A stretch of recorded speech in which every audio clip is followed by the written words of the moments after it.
యేసుప్రభు వారు యెరూషలేము వీధుల్లో సువార్త ప్రకటిస్తున్నప్పుడు ఒక పాపము చేత పట్టబడిన స్త్రీ మీదకి రాళ్ళు ఇసురుతున్నారంట. అందరూ రాళ్ళతో కొట్టి చంపేయాలి అప్పట్లో ఉన్న ధర్మశాస్త్ర ప్రకారం. కొడతా ఉంటే యేసుప్రభు వారు ఆ ప్రాంతానికి వచ్చి అందరినీ అట్లా ఆపి ఒక గీత గీశాడంట. ఒక గీత గీసి,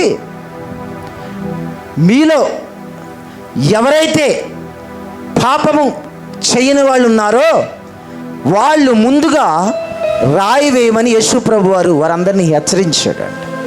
హెచ్చరించగానే వాళ్ళందరికీ తెలుసు, వాళ్ళ హృదయాలకు తెలుసు ఏమేం చేశారో, ఏమేం తప్పిదాలు చేశారో.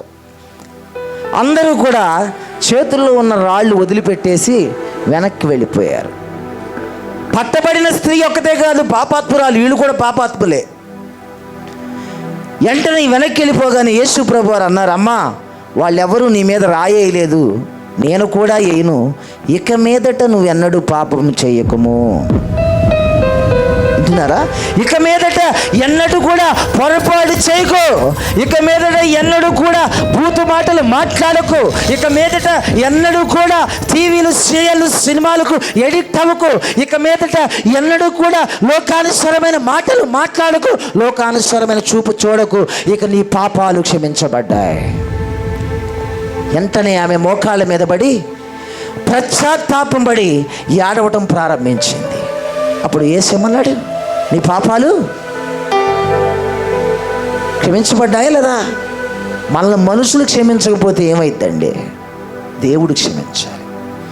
మనుషులు నిన్ను పట్టించుకోకపోతే ఏమైద్దమ్మా?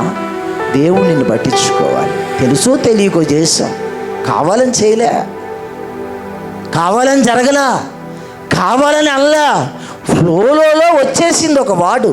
దాన్ని సరిచేసుకునే మార్గం ఉంది ఈ రోజున.